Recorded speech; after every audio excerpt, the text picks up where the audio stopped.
November 25th, 1177. Near the village of Montgisard, between Ramla and Ibelin in the Kingdom of Jerusalem, King Baldwin IV, 16 years old and suffering from advanced leprosy, commands fewer than 500 knights and a few thousand hastily assembled infantry. His right hand is permanently disabled, wrapped in cloth to hide the disease that is slowly consuming him. Standing beside him, Reynaud of Châtillon, the notorious Lord of Transjordan, and Eudes de Saint-Amand, Grand Master of the Knights Templar, with 80 of his warrior monks.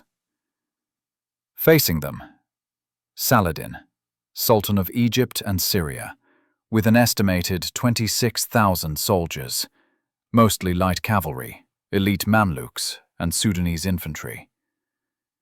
His army has already sacked Ramla and Lydda.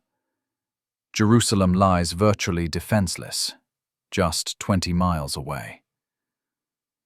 The bulk of the Crusader forces are besieging Hama in the north with Count Philip of Flanders. The kingdom's most experienced commanders are absent. Baldwin is outnumbered more than 50 to 1. His men are exhausted from a forced march out of Ascalon, where Saladin had pinned them with a blocking force while his main army swept past toward the Holy City.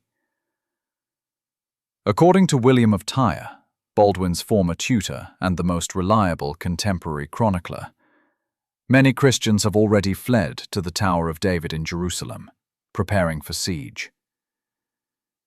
Every principle of medieval warfare says Baldwin should retreat.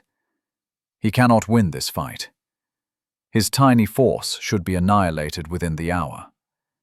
Instead, he orders his knights to form a wedge formation, the standard Templar cavalry assault. He positions his meager infantry on the flanks. Then he does something that appears suicidal.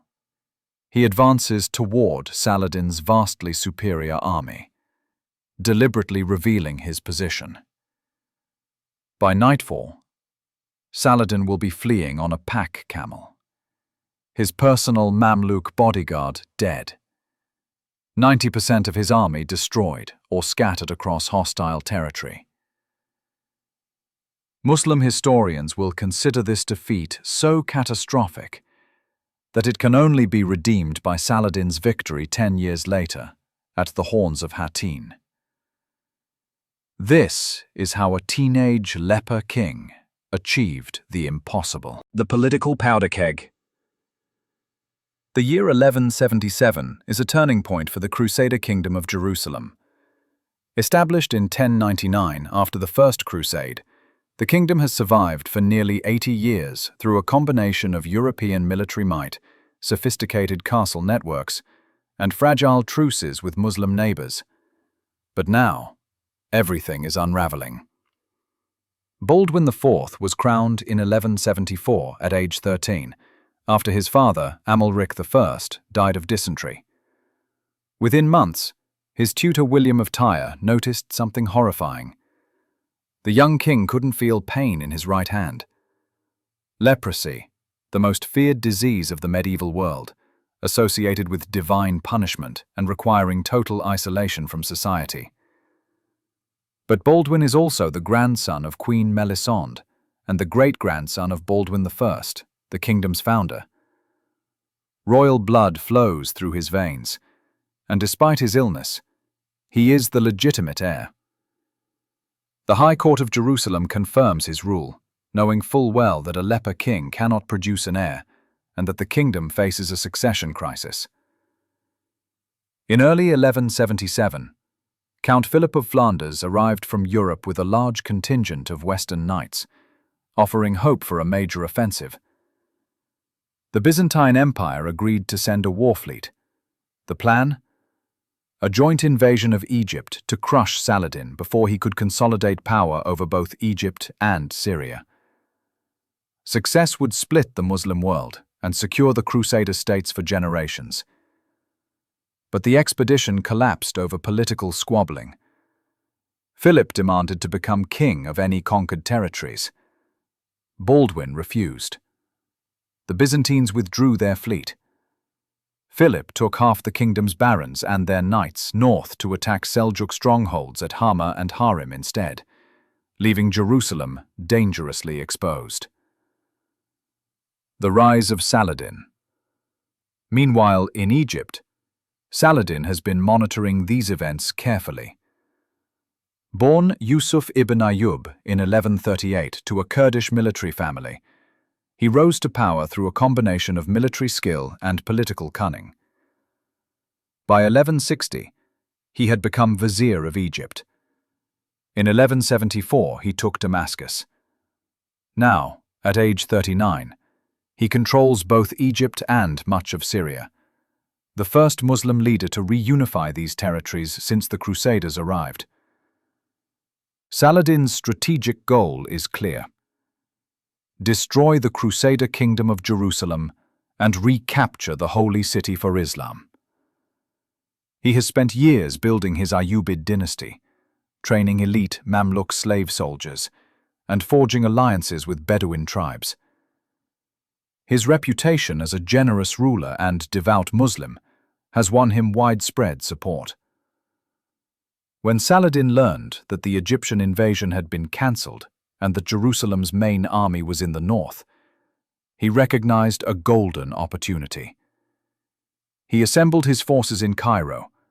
William of Tyre claims 26,000 men, including 8,000 elite cavalry and 18,000 Sudanese infantry.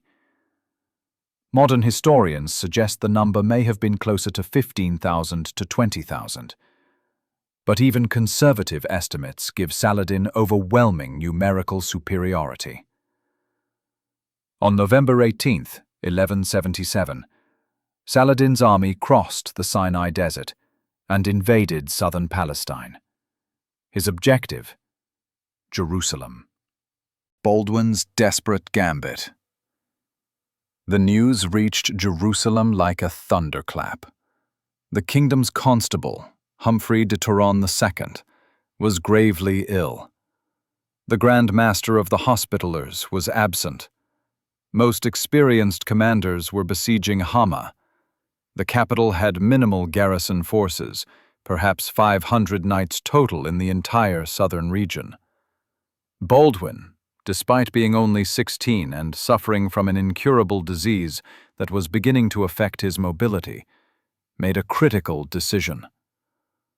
According to William of Tyre, he assembled what forces he could, 375 knights by one count, and rode to Ascalon, the southernmost fortress of the kingdom. Notably, Baldwin rode on horseback, not in a litter as later romantic depictions would suggest. At this stage, his leprosy had disabled his right hand and caused facial disfigurement, but he could still ride and command. He also issued an arriere ban, a general call to arms obligating every able-bodied Christian to join the royal army. Burgesses, merchants, and settlers began streaming toward the king's banner. Meanwhile, Baldwin sent urgent messages to the Knights Templar garrison at Gaza, commanded by Grand Master Eudes de Saint-Amand. On November 22nd, Saladin's scouts reported that a small Crusader force had reached Ascalon. The Sultan detached part of his army to pin Baldwin inside the fortress, while his main force continued toward Jerusalem. Saladin was supremely confident. With Baldwin trapped in Ascalon and no other significant forces between his army and the Holy City, victory seemed certain. But Saladin made 3 catastrophic mistakes that would cost him the battle. Baldwin was trapped in Ascalon, but not defeated. The Templar garrison at Gaza, under Grand Master Eudes de Saint-Amand, broke out and rendezvoused with the king. This added 80 elite Templar knights, the finest heavy cavalry in Christendom, to Baldwin's force. The Templars brought discipline, experience, and something invaluable: psychological shock power. Medieval Templar tactics were built around the cavalry wedge, a formation shaped like an arrowhead, designed to punch through enemy lines. Each knight wore a full chainmail hauberk weighing 25 to 30 pounds, covering torso, arms, and thighs. Over this went a white surcoat with the famous red cross, making Templars instantly recognizable and adding psychological impact. They wore great helms, cylindrical helmets with narrow eye slits that protected the entire head but limited vision. In their hands, 9 to 10-foot lances for the initial charge, then hand-and-a-half arming swords for close combat. Their war horses, destriers, were specially bred for power and weight, capable of carrying a fully armored knight at full gallop. When Templar cavalry charged in formation, the ground literally shook. Enemies described the sound as thunder, the psychological impact overwhelming. But 80 Templars, plus 375 to 400 secular knights, still totaled fewer than 500 mounted warriors, against 26,000. Baldwin needed more than courage. He needed tactical genius. With Saladin's blocking force significantly weakened after the main army departed, Baldwin executed a daring breakout from Ascalon. He moved his small force north, shadowing Saladin's army but staying just out of sight. Meanwhile, the infantry from his arrière-ban continued arriving. Townsmen, settlers, merchants, most with minimal military training. Baldwin now commanded perhaps 500 knights and 2,000 to 3,000 infantry, against Saladin's 26,000. Saladin's second mistake was geographic arrogance. The Sultan knew Egypt intimately. He had campaigned in Syria extensively. But southern Palestine, the Crusader heartland, was unfamiliar territory. He relied on speed and numbers, not detailed reconnaissance. His scouts reported that Baldwin remained far behind, not a threat. Saladin allowed his army to disperse over a wide area to forage and pillage, gathering supplies for the siege of Jerusalem. This was exactly what Baldwin wanted. The Crusaders, particularly local lords like Reynaud of Chatillon and Baldwin of Ibalan, knew every road, every hill, every season or stream bed in this region. According to Michael Ehrlich's analysis in Medieval Military History, Volume 11, 2013, Baldwin deliberately lured Saladin into terrain that would negate the Muslim numerical advantage. On November 25th, as Saladin's army moved east from the coast toward Jerusalem, their baggage train became mired in mud near the mound of Al-Safia, close to the village of Montgisard. Recent rains had turned the area into marshland. The roads, little more than tracks, became slick and treacherous. Saladin's light cavalry, designed for speed and maneuverability, struggled in the mud. His baggage train, essential for a siege, ground to a halt. Worse, his forces were scattered across miles of countryside, many engaged in raiding and looting settlements. Baldwin had been following a parallel route, using backroads known only to locals. According to Arab chronicler Ibn al-Athir, the Franks did not use the main road, but a parallel path which was barely known to strangers. This allowed Baldwin to position his tiny army ahead of Saladin's vanguard without being detected. When Saladin's forward scouts finally reported a Crusader force forming up on high ground near Montgisard, the Sultan was genuinely shocked. How had Baldwin escaped Ascalon? Where had these troops come from? And why would such a small force dare to offer battle? Saladin's third and final mistake was failing to consolidate his army before engaging. According to both Christian and Muslim sources, Saladin attempted to quickly organize his scattered forces. He formed a center flanked by 2 forward wings, standard Muslim tactical doctrine. His nephew, Taqi ad-Din, commanded one wing. Elite Mamluks formed the center. But many units were still absent, raiding in the countryside or struggling with the bogged baggage train. His cavalry horses, after days of hard marching from Egypt and hours of muddy terrain, were exhausted. Baldwin, seeing Saladin's disarray, made the most critical decision of his young life. He ordered an immediate attack. The Knights Templar formed the spearhead, 80 heavy cavalry in a tight wedge formation. Behind them, the secular knights. On the flanks, the infantry. Before the charge, according to legend, Baldwin prayed before a fragment of the true cross brought from Jerusalem. Whether this is true or propaganda doesn't matter. The psychological effect on his men was real. They were defending Christendom itself. The Templars charged down the slope toward Saladin's center. Imagine the scene. 80 armored warriors on massive war horses, moving as a single unit at full gallop. Each knight held a 9-foot lance braced under his arm. Behind them, several hundred more knights in slightly looser formation. The thunder of hooves, the earth shaking. Saladin's light cavalry, already exhausted and caught in poor terrain, had never faced shock cavalry in these conditions. The impact was catastrophic.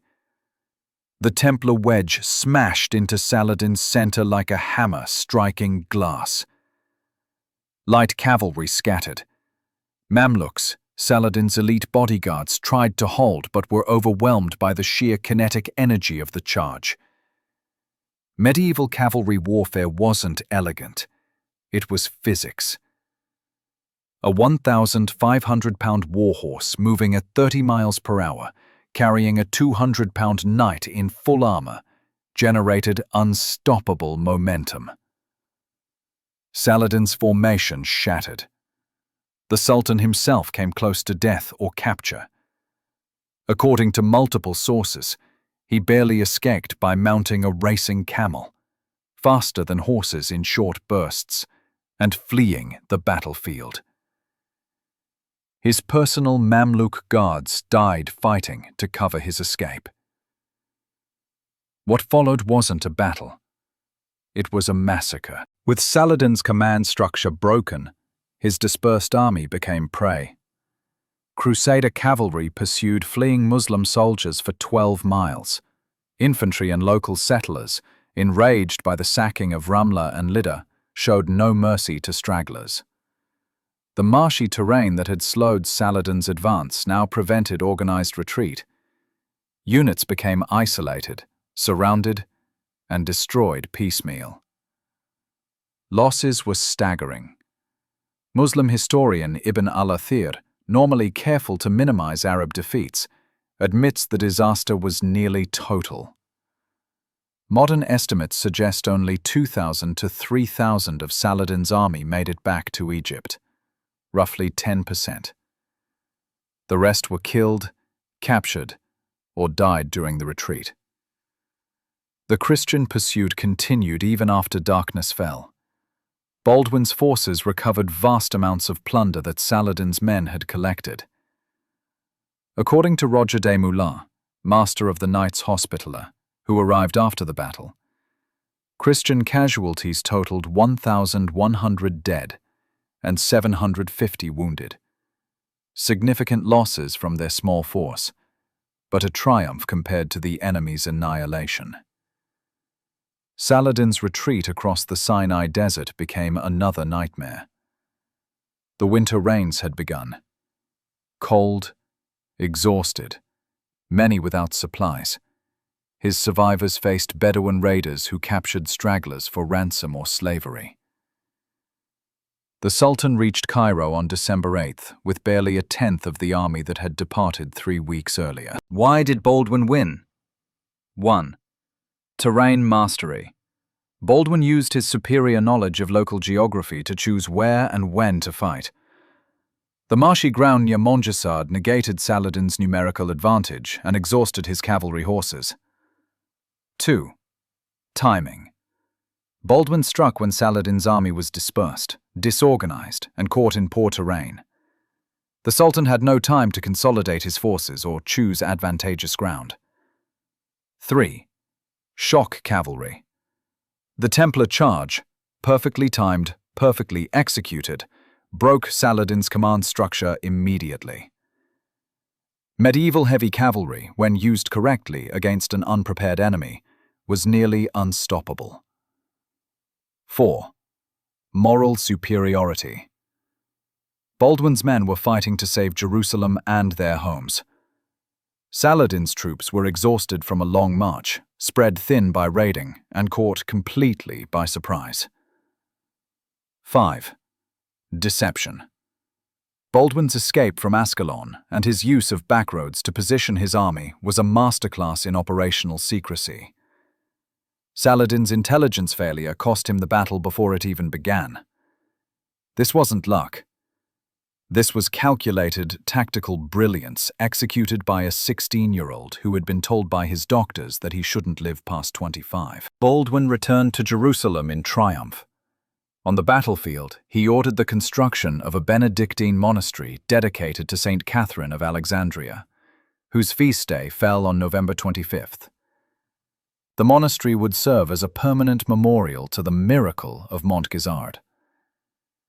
The psychological impact was immense. Baldwin, the leper king who should have been too weak to rule, had defeated Saladin, the champion of Islam, against impossible odds. Christian morale soared. Donations poured into the kingdom from Europe. Baldwin's reputation transformed from dying boy king to Lion of Judah. For Saladin, Montgisard was a humiliating disaster. He reportedly spread propaganda in Egypt, claiming that the Christians had actually lost, attempting to minimize the scale of defeat. But the truth couldn't be hidden. He had lost 90% of his army. His position in Egypt, still somewhat tenuous, came under threat from rivals who questioned his military competence. Muslim historians considered Montgisard so severe that Ibn al-Athir wrote it could only be redeemed by a comparable victory. That redemption would come 10 years later at the Battle of Hattin in 1187, where Saladin would destroy the Crusader field army and capture Jerusalem. But in 1177, Montgisard seemed to prove that the Crusader kingdom could survive anything. But Baldwin's victory came at a terrible personal cost. The battle had taken a physical toll on his deteriorating body. Leading a charge while suffering from advanced leprosy was a feat of willpower that modern doctors consider nearly superhuman. Within months, Baldwin's condition worsened. His face became increasingly disfigured. He lost the use of his left hand as well as his right. His vision began to fail. By 1180, he could no longer ride unaided. He was carried into battle in a litter, commanding from behind the lines, rather than leading charges. Yet he remained the kingdom's ruler and military commander for another 5 years. An extraordinary achievement, given medieval medicine's complete inability to treat leprosy. Baldwin won another significant victory against Saladin at the Battle of Belvoir Castle in 1182, again using tactical genius to overcome numerical disadvantage. But his body was failing. In 1183, he appointed his brother-in-law, Guy of Lusignan, as regent, removing him from direct military command. Baldwin IV died in 1185, at age 24, his body ravaged by disease, but his mind sharp to the end. His 8-year-old nephew, Baldwin V, succeeded him, but died within a year, triggering the succession crisis Baldwin had tried desperately to prevent. Guy of Lusignan became king, and proceeded to make every mistake Baldwin had avoided. In 1187, Guy of Lusignan led the entire Crusader field army, 20,000 men including 1,200 knights, to disaster at the Horns of Hattin. Against advice from experienced commanders, he allowed Saladin to lure the army into waterless terrain in summer heat. After a forced march without water, the exhausted Crusaders were surrounded and annihilated. Saladin personally executed Reynaud of Chatillon for breaking truces. He spared King Guy, but captured or killed virtually every Templar and Hospitaller knight, considering them too dangerous to allow to survive. The True Cross, carried into battle, was captured, a devastating psychological blow. 3 months later, Saladin entered Jerusalem. The Crusader kingdom lost its capital. Most major castles and cities fell within the year. The catastrophe prompted the Third Crusade, bringing Richard the Lionheart, Philip Augustus, and Frederick Barbarossa to the Holy Land. Historians have long wondered, what if Baldwin IV had lived? Could his tactical genius have prevented Hattin? We'll never know. But Montgisard proved that brilliant tactics, superior knowledge of terrain, and disciplined execution could overcome even overwhelming odds. Montgisard demonstrated several principles that would influence medieval warfare for decades. 1. Heavy cavalry as force multiplier. The Templar charge proved that elite heavy cavalry properly employed could defeat vastly superior numbers. But success required perfect timing, good terrain, and tactical surprise. Guy of Lusignan's failure at Hattin showed what happened when commanders used heavy cavalry poorly. Marching knights in full armor through desert heat was suicidal. 2. Terrain determines outcomes. Baldwin's victory was fundamentally about geography. The marshy ground near Montgisard turned Saladin's numerical advantage into a liability. Modern military doctrine still emphasizes terrain analysis as critical to tactical planning. 3. Intelligence and surprise. Baldwin's use of backroads to achieve tactical surprise echoed principles that remain relevant today. The side that knows enemy positions and movements while concealing its own has an enormous advantage. 4. Morale and leadership. A 16-year-old leper personally leading a suicidal charge had immeasurable psychological impact. Modern military studies of leadership under pressure frequently cite Baldwin IV as an example of personal courage influencing troop morale. Hollywood and popular culture have badly misunderstood medieval cavalry warfare. Myth: knights in armor were slow and clumsy. Reality: full chainmail weighed 25 to 30 pounds, distributed across the body.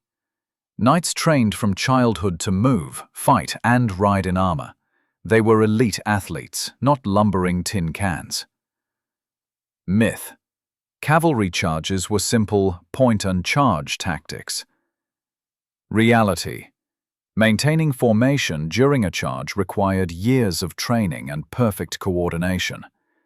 Templar cavalry drilled constantly to achieve the discipline necessary for wedge formations.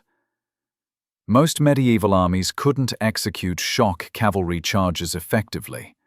It was a specialized skill. Myth: medieval battles were chaotic melees with no tactics. Reality: Montgisard proves the opposite.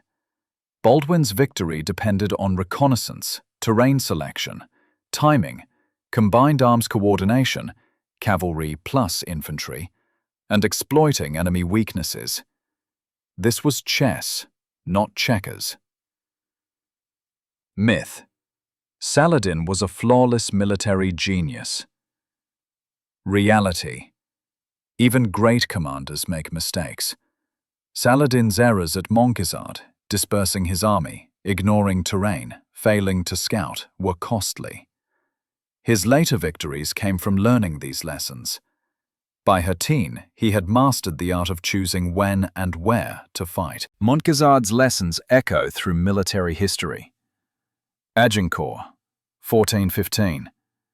Like Baldwin, Henry V used terrain, mud, to defeat superior French forces. Longbowmen replaced Templar cavalry as the force multiplier, but the principle remained: choose terrain that negates enemy strengths. Trenton, 1776. Washington's surprise attack on Hessian forces after crossing the Delaware River mirrored Baldwin's use of unexpected routes and tactical surprise to overcome numerical disadvantage. Vietnam, 1965 to 1975.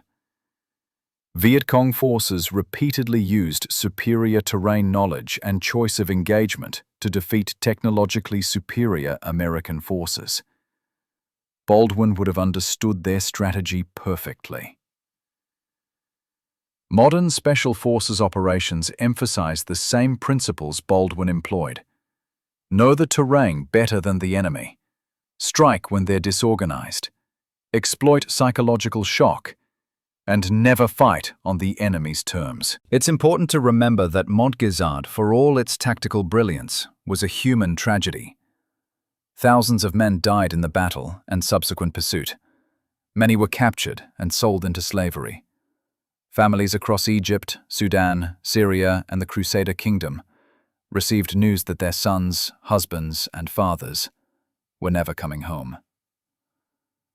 Medieval warfare was brutal. No quarter was given to many prisoners. The wounded often died of infection, since medieval medicine couldn't treat battlefield trauma effectively.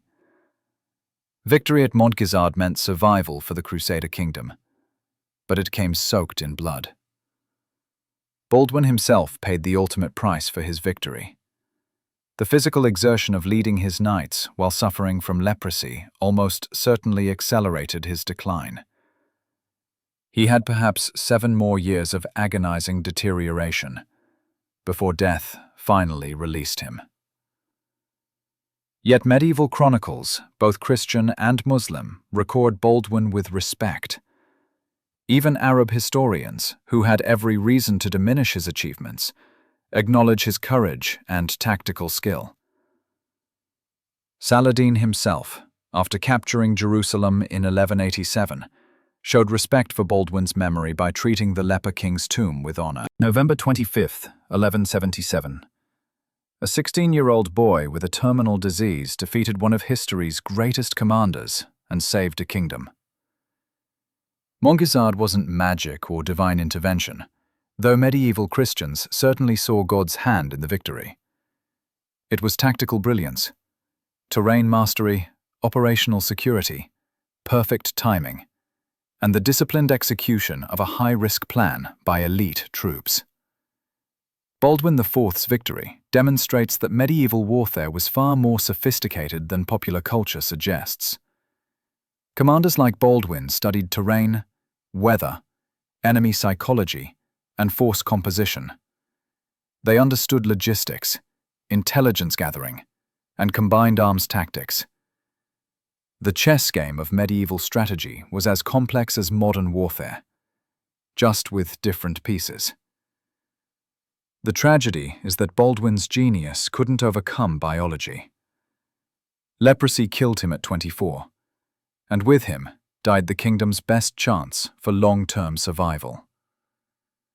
Guy of Lusignan's incompetence at Hattin threw away everything Baldwin had fought to preserve. But for one perfect day in 1177, a dying teenager taught the world that impossible odds mean nothing to those who refuse to accept defeat. Montgisard stands as a testament to the power of tactical brilliance, personal courage, and the refusal to surrender when every rational calculation says you should. Modern military academies study Baldwin's tactics.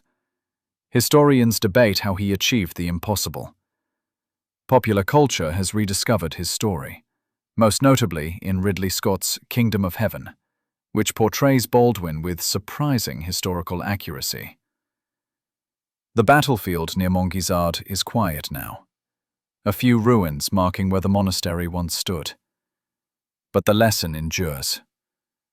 Know your enemy, choose your ground, strike when they least expect it, and never underestimate a commander who has everything to lose and nothing to fear.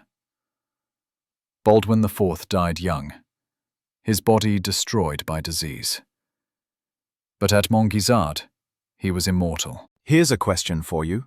Would you have ordered the charge?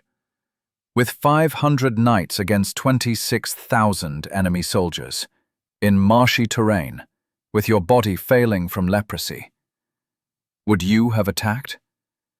Or would you have retreated to Jerusalem to prepare for siege? Baldwin chose to fight, and in making that choice, he wrote himself into history. If you want to hear more stories of tactical genius and impossible victories from medieval warfare, battles where clever commanders overcame overwhelming odds through innovation and courage, subscribe to this channel. Because the Middle Ages were never as simple as Hollywood wants you to believe. Every battle was a chess match. Every victory was earned. Leave a comment. What other medieval battles would you like us to analyze? And let us know, did Baldwin make the right call at Montgisard? Or did he just get extraordinarily lucky?